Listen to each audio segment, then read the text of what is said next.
Olá, meu nome é Lucas Roberto, seja bem-vindo ao nosso curso de Introdução ao Novo Testamento. Nesta primeira aula nós falaremos um pouco do pano de fundo que o Novo Testamento possui, em que contexto ele se situa, certo? Esta aula é referente à unidade primeira da nossa apostila, então você pode estar seguindo na mesma sequência em que estaremos dizendo aqui algumas questões. O que nós temos em pauta, em jogo, em assunto agora, é simplesmente o livro mais importante de todo mundo. Não é qualquer livro, é o livro que o próprio Deus escreveu a nós. Nós vemos a importância da Bíblia, em especial o Novo Testamento, pelo impacto que ele tem causado durante esses 2000 anos na sociedade em nossa volta. Muitas pessoas durante esses 2000 anos têm as suas vidas transformadas. Esse livro tem transformado a cultura por onde ele passa, ele tem transformado todas as áreas possíveis em que essa palavra é pregada, essa mensagem é pregada. Famílias, governos,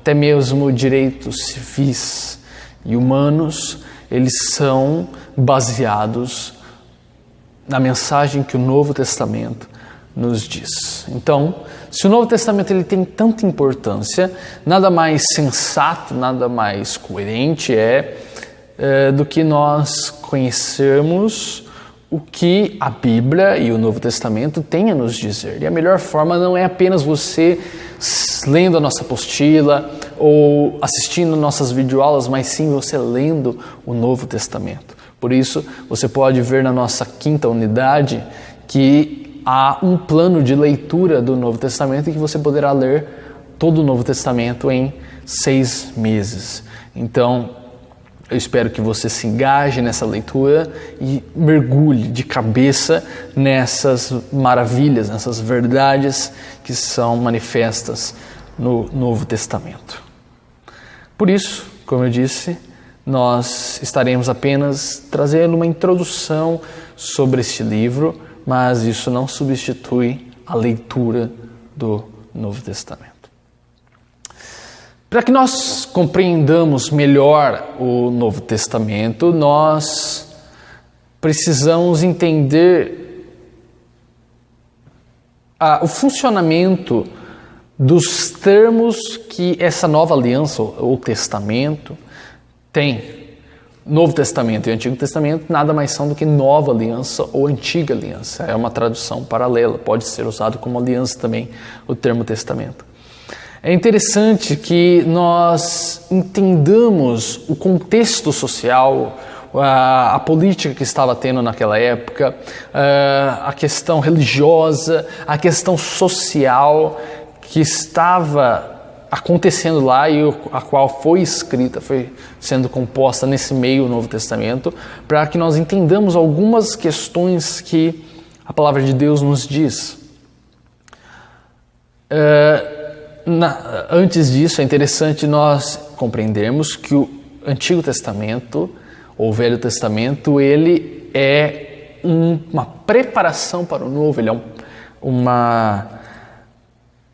não apenas um plano de fundo, é lógico, porque ele contém a revelação, as leis de Deus, mas, em especial, o Antigo Testamento, ele aponta para Cristo, o que iria se cumprir no Novo Testamento. Então, o Novo Testamento ele não pode ser compreendido, ou ele será compreendido muito debilmente, digamos assim, ele será compreendido muito limitado, será uma compreensão muito limitada se não tivermos o conhecimento do Antigo Testamento. E o Antigo Testamento permanecerá incompleto se nós não tivermos o conhecimento do Novo Testamento. Então, partiremos para o contexto religioso e social no tempo de Cristo em que foi escrito essa segunda parte da Bíblia que nós chamamos de Novo Testamento. Antes de Cristo vir à Terra, havia toda uma história complexa que estava ocorrendo na Palestina, a região que é correspondente ao Oriente Médio que nós temos hoje. Essa história pode ser entendida através de uma leitura atenta do Antigo Testamento, mas de uma forma básica e resumida, vários grupos religiosos e sociais estão presentes nessa segunda parte bíblica, principalmente nos 4 primeiros volumes do Novo Testamento, que são os Evangelhos. Nós vemos muitos grupos religiosos sendo retratados nos Evangelhos, que Jesus teve contato e muitas vezes ele corrigiu. E esses grupos nada mais são do que fruto do que estava ocorrendo naquela época. A sociedade daqueles tempos estava intimamente ligada ao judaísmo daquela época porém, houve vários segmentos, digamos, como nós temos denominações hoje de igrejas, havia vários segmentos que enfatizavam alguma coisa em especial da religião judaica. Havia os judeus, os próprios judeus, havia também os pagãos, que tinham alguma coisa em contato com o judaísmo, mas eles professavam uma religião mitológica, como os romanos. Os samaritanos, que era um povo misturado, que foi a junção dos judeus com os assírios. Temos os fariseus, os saduceus, os zelotes e os escribas. Não são todos esses, havia mais, mas os principais que nós vemos sendo retratados no Novo Testamento, que tiveram contato direto com Cristo, foram esses grupos. Então vamos falar um pouco mais a respeito deles. Os judeus, primeiramente, são os povo que após ser levado, voltemos um pouco antes do cativeiro. Quando Davi, ou Saul, antes de Davi, Saul é constituído rei, o primeiro rei de Israel, depois vem Davi peca, e por causa do pecado de Davi, o reino será dividido dos próximos reis. Então, Salomão é o último rei em que nós temos um governo, um reino único de Israel. A partir de Roboão e Jeroboão, já passa a haver o reino do norte e o reino do sul. O reino do norte constituinte de 10 tribos e o reino do sul constituinte das tribos de Judá e da tribo de Benjamim. O reino do norte, ele praticamente desapareceu. As 10 tribos de Israel praticamente desapareceram quando foram levadas cativas pelo reino da Síria. Então, lá na Síria, esse povo que foi levado como escravos, eles acabaram se misturando com os assírios e houve uma descendência mesclada de judeus com pagãos, e que nasceram samaritanos. No reino do sul, o povo de Judá e Benjamim, eles foram levados cativos por Nabucodonosor, rei da Babilônia, mas depois de 70 anos eles voltam e permanecem, digamos assim, na sua pureza racial. Então, os judeus que nós temos aqui na época de Jesus são os descendentes do povo do reino do sul, do povo de Judá, por isso judeus, descendentes da tribo de Judá. Não são mais o reino de Israel. Basicamente nós temos apenas 2 tribos de Israel existentes. As outras 10 se acabaram diluindo na Assíria. Tá? Então esse é o povo que Jesus, por isso que Jesus é da tribo de Judá. Tá? Esse é um ponto interessante. Nós temos também os pagãos, que são todos aqueles que não são judeus, ou conhecidos também como gentios. Nessa época, os principais pagãos que participam ativamente na história de Cristo são os romanos, que eles têm toda uma religião especial, vários deuses, são politeístas, têm vários deuses, eles têm todo um tipo de culto, todo um ritual próprio. Então, esses gentios ou pagãos, eles não professavam a mesma fé dos judeus. Por isso, os judeus mantinham grande distância dos pagãos. Eles não comunicavam, eles se fechavam em si. Eles não tinham muitas interações com os povos pagãos. Nós temos também os samaritanos, como eu disse, que é a mistura do povo de Israel, as 10 tribos de Israel, com os pagãos da Síria. Por isso que eles são vistos com maus olhos pelos judeus, porque eles são considerados pagãos, eles são considerados como traidores da sua fé.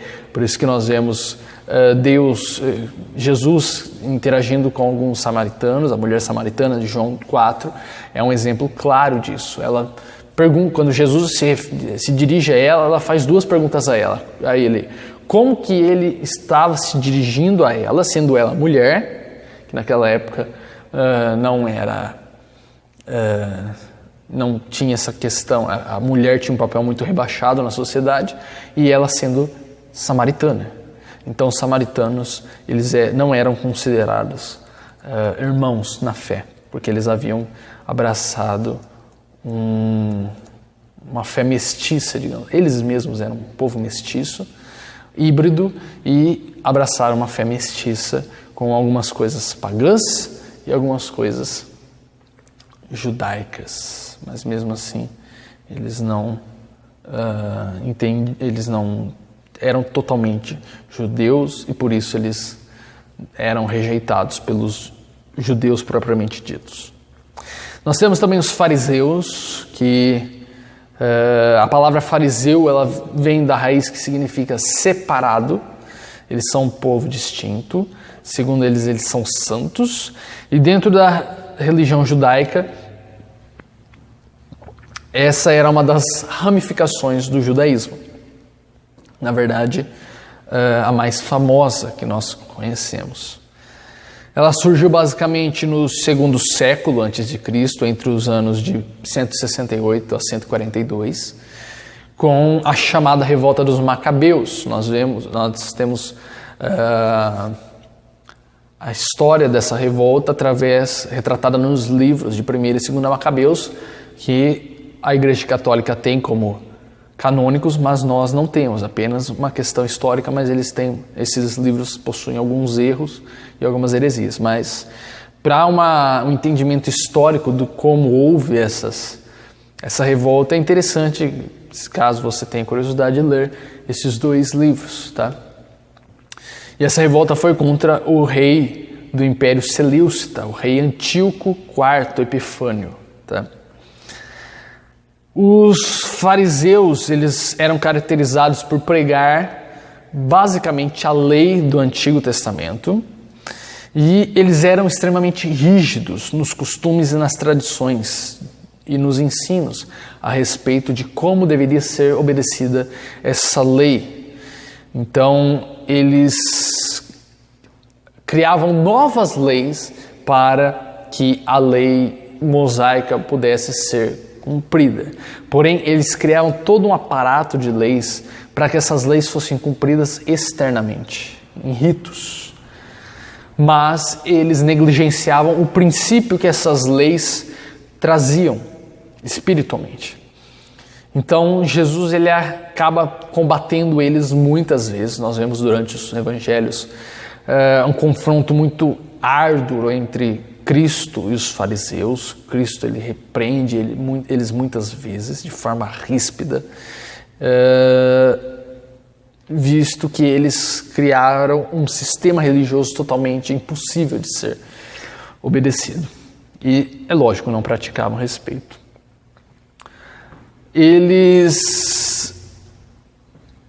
O propósito do surgimento dos fariseus foi que eles queriam, digamos assim, eles tinham a seguinte ideia: já que o Messias ainda não veio, porque eles estavam esperando a vinda do ungido de Deus, então nós vamos fazer o reino de Deus na terra. Então a principal ênfase que eles fizeram foi ir contra a cultura helênica ou a cultura grega daquela época, que estava sendo implantada com Alexandre o Grande.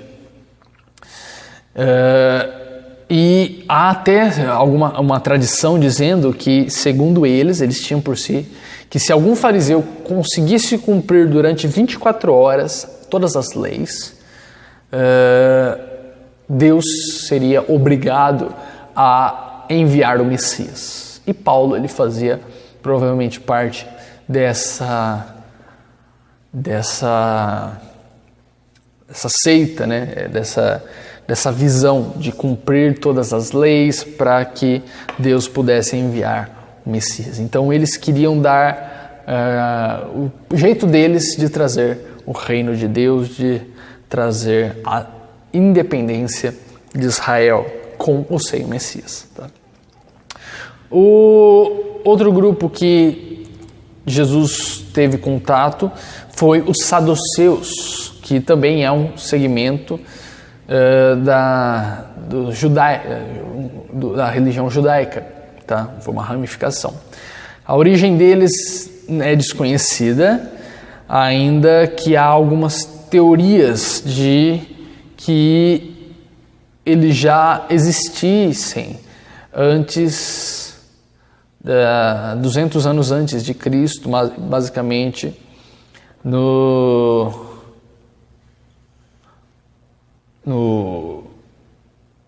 na época do Segundo Templo que ele já existisse, mas nós não temos certeza a respeito. A ênfase dos saduceus se caracterizava basicamente uma visão mais aberta acerca dos ensinos do Antigo Testamento. Eles não eram tão rígidos assim. Eles eram, digamos assim, mais liberais. Eles rejeitavam a existência de anjos. Eles até mesmo negavam a ressurreição no juízo final. Por isso, os saduceus, eles basicamente eram uma resposta ao extremismo dos fariseus. Mas acabaram caindo em outro extremo, sendo liberais muitas das vezes. E, além disso, eles tinham alguns costumes gregos. E por isso eles eram chamados de helênicos ou helenistas, porque eles tinham uma comunicação maior com a religião grega. Tá? Jesus combate eles por eles serem incrédulos, a sua incredulidade, a sua falta de conhecimento das Escrituras, alegando que eles erravam por não conhecerem o que estava escrito e também não conhecerem o poder de Deus. Isso nós vemos em Mateus 22, 29, errais por não conhecer as Escrituras e nem o poder de Deus, e vemos também em Marcos capítulo 12, Cristo combatendo e corrigindo o povo saduceu. Nós temos também o grupo dos zelotes, que acabaram sendo um grupo mais político do que religioso, digamos assim, era mais uma gangue do que uma ramificação do judaísmo. E eles surgiram no 6º ano depois de Cristo, após uma revolução contra Roma liderada por Judas o Galileu. Os que faziam parte desse grupo se caracterizavam pela defesa da independência de Israel das forças romanas, ok? Nós temos alguns personagens que se enquadram nesse grupo, que são apresentados no Novo Testamento, e o mais famoso, podemos dizer assim, era um dos discípulos de Jesus chamado Simão Zelote. Então eles eram caracterizados mais por uma visão libertária dos judeus debaixo do império, do poder de Roma, do que uma ênfase religiosa. Por último, nós temos a classe dos escribas, que eram especialistas nas cópias e interpretações do Antigo Testamento. Eles eram responsáveis por copiar os manuscritos para que não se perdessem os escritos religiosos, nem fosse adulterado as palavras que foram dadas através dos profetas, de Moisés e dos demais escritos, certo? Exemplo, Esdras, ele era um dos escribas e eles aparecem diversas vezes no Novo Testamento. Em muitas ocasiões, Jesus discute, repreende, corrigindo as interpretações errôneas que eles tinham das Escrituras, e também eles acabavam muitas vezes provocando Jesus em meio a seus discursos e o desafiando, tá? Porém, apesar deles possuírem um extenso conhecimento bíblico do Antigo Testamento, eles acabaram se tornando mestres de boca. Eles seguiam o jargão de faço o que eu digo, não faço o que eu faço. E por isso eles foram listados, eles foram muitas vezes relacionados aos fariseus, porque eles criavam todo o ensino, toda uma questão tradicional que deveria ser seguida, mas eles em si não davam exemplo ao povo, tá? É lógico, como eu disse, há muitos grupos além desses, mas os principais que interagiram, que são mais citados pelos evangelhos e as demais cartas, são esses grupos. Porém, o contexto em que o Novo Testamento está inserido, ele não é apenas religioso, ele também tinha o seu contexto político. E é um fato bem documentado que nos tempos de Jesus um grande império dominava quase toda a Europa, que é o Império Romano. Porém, nem sempre foi assim, nem sempre o Império Romano esteve no poder. Logo após o fim do Antigo Testamento, nesse período interbíblico, vários impérios foram crescendo, foram ganhando notoriedade e foram aparecendo logo após a queda da Babilônia, certo? Cronologicamente dizendo, houve após a Babilônia os medos e persas, na verdade o Império Medo-Persa, que foi a junção de dois impérios, os medos e os persas. Logo após eles vieram os gregos, que acabaram destronando o Império Medo-Persa, com o seu grande general Alexandre o Grande, que acabou espalhando toda a cultura grega para os povos, tanto que nós vemos essa influência no Novo Testamento. Exemplo, que o Novo Testamento ele foi escrito originalmente em grego, a sua maioria, e a língua grega ela foi trazida pelos gregos, e após algum tempo de domínio dos gregos, vieram os romanos, que tornou-se o império maior do mundo, que acabaram subjugando e vencendo o Império Grego e conquistando os demais territórios. Esses impérios foram o cumprimento da profecia que Daniel traz mediante os sonhos de Nabucodonosor, da estátua de cabeça de ouro, os braços de bronze, as pernas de ferro, e também a questão dos animais, que tem o leão, o urso e um semelhante a um dragão. Então eles simbolizavam os reinos que viriam após Babilônia, tá? Jesus ele nasce exatamente nesse contexto em que o Império Romano estava no seu auge de poder. Então, na época dele, o Império Romano dominava basicamente todas as terras por onde ele passa, certo? Havia senhores e governantes provenientes de Roma, dos quais havia os tetrarcas, os imperadores, os governadores, os procônsules e demais outros, que constituíam toda uma hierarquia política. Casos notórios são, por exemplo, homens como Pilatos e Herodes, que são responsáveis na morte de Cristo. Além destes, haviam centuriões, soldados e guerreiros que são submissos ao governo romano e por isso aparecem também no Novo Testamento. Logo, nós vemos todo esse contexto, toda essa base pelo qual o Novo Testamento está inserido, e é interessante nós compreendermos para termos um conhecimento mais aprofundado em nossa leitura do Novo Testamento. Por hoje é só, nós ficamos por aqui. Nas próximas aulas nós falaremos um pouco mais do contexto e das cartas, digamos assim, dos escritos que compõem o Novo Testamento. Fiquem todos com Deus. Deus os abençoe. Graça e paz. Tchau.